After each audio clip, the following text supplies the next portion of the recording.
Hey, let's see how much we can get through of selected problems in the trig derivatives homework from section 5.6. Here the assigned homework, but I'm going to try and get through these problems here, these selected problems from 19 through 63. So number 19, we want to evaluate the expression. Okay, find the cotangent of the angle whose sine is negative 1 over 2. So sine is simply opposite over hypotenuse, and we wanted this to be a negative, so this had to be in the fourth quadrant, so negative 1 over 2. And we use Pythagorean theorem to find that the x value is going to be square root of 3. So the cotangent of this angle is simply going to be adjacent over opposite, so square root of 3 over negative 1, so negative square root of 3. Part B, find the cosecant of the angle whose tangent is negative 5 over 12. So negative 5 over 12, you can think of this in the second or the fourth quadrant. I'm doing this in the fourth quadrant here.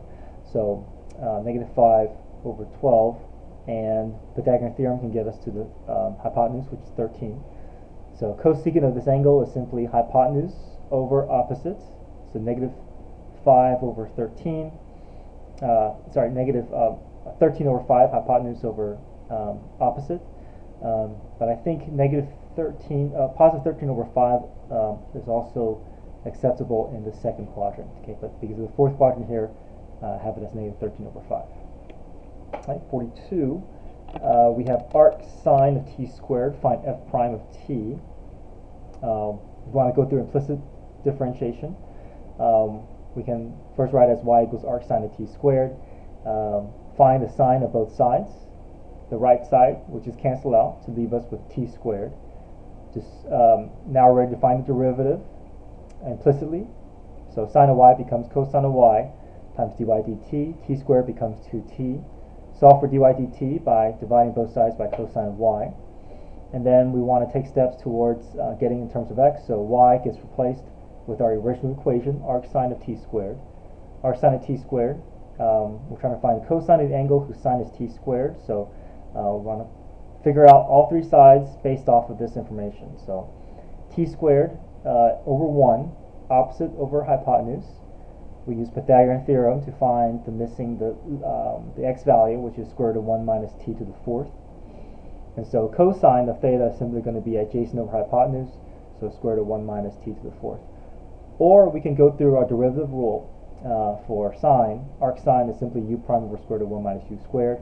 Our u value is t squared, so the derivative of t squared is simply going to be 2t divided by square root of 1 minus u squared. Our u value is t squared, so minus 1 minus t to the fourth. Okay, 44. We have our function arcsecant of 2x. We want to find the derivative implicitly. First, we can say y is equal to arcsecant of 2x.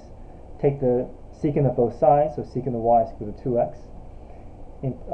Implicitly find the derivative. Secant of y becomes secant of y tangent of y times dy dx. 2x becomes 2. Solve for dy dx, divide both sides by secant y tangent y, which I can also move up to be 2 cosine of y cotangent of y. Okay. You could leave it in the denominator, which is fine. I just chose to move it up to the top and use the reciprocal functions. Okay. Replace y in terms of x, so y gets replaced with arcsecant of 2x. Now arcsecant of secant of theta is equal to 2x, with 2x being hypotenuse and 1 being the adjacent. Use Pythagorean theorem to find the third side, square root of 4x squared minus 1. So now cosine of theta is just going to be adjacent over hypotenuse, 1 over 2x. Cotangent of theta is simply going to be adjacent over opposite, so 1 over square root of 4x squared minus 1. And then if we cancel out, simplify, we get 1 over absolute value of x times square root of 4x squared minus 1. X cannot be negative because we're dealing with x is coming from the hypotenuse here. Okay, 46. Find f prime. F of x equals arctangent of square root of x. I'm going to rewrite square root of x as a rational exponent, x to the 1/2. Okay, take the tangent of both sides. Now we can find the derivative implicitly. Tangent y becomes secant squared y dy dx.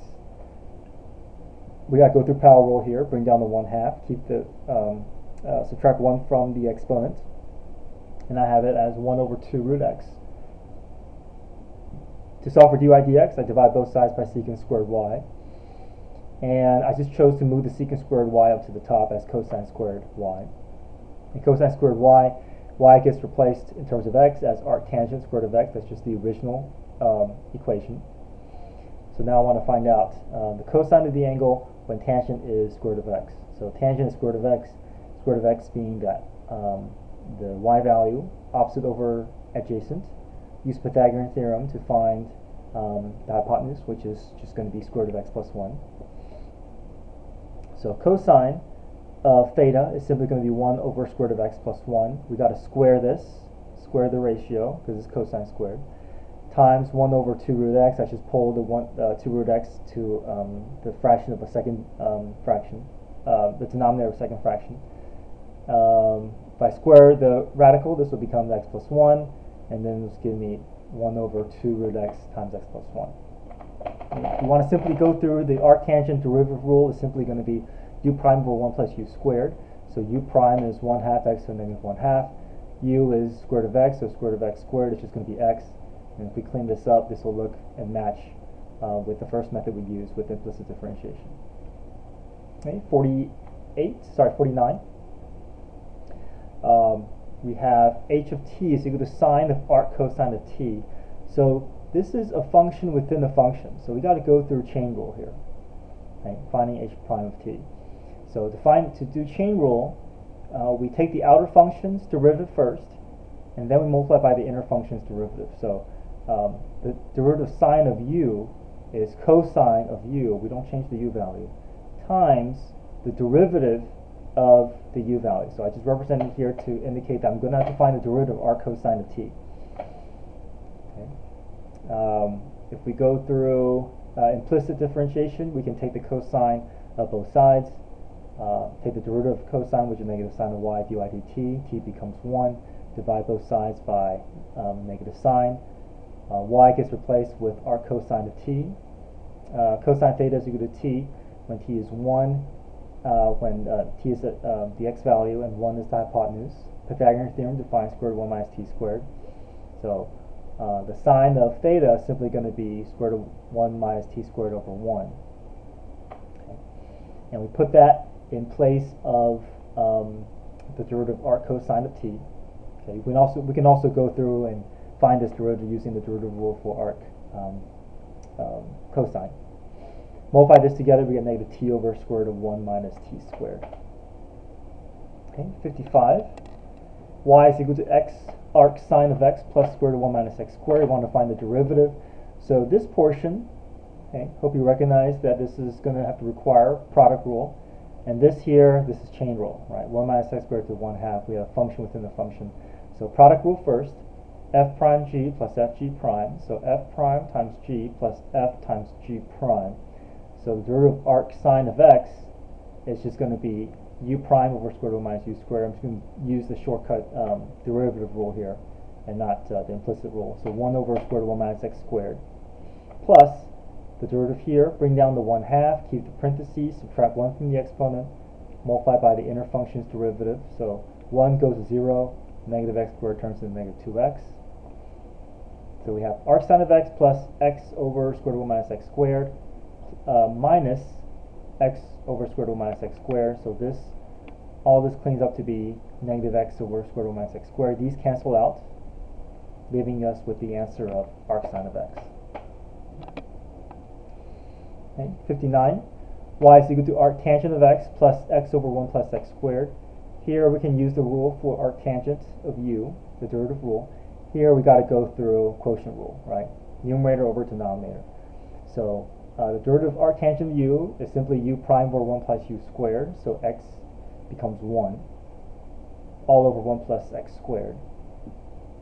Okay, plus we got to go through quotient rule. So f prime g minus f times g prime all over g squared. And this comes out to be 1 plus x squared minus 2x squared all over 1 plus x squared, quantity squared. I can continue to put this all into one fraction by finding a common denominator. So common denominator being 1 plus x squared, quantity squared. I have to balance the numerator by multiplying by 1 plus x squared. The second fraction stays the same, so I can just combine the numerators together, add like terms, so I'm left with 2, and the denominator being 1 plus x squared, quantity squared.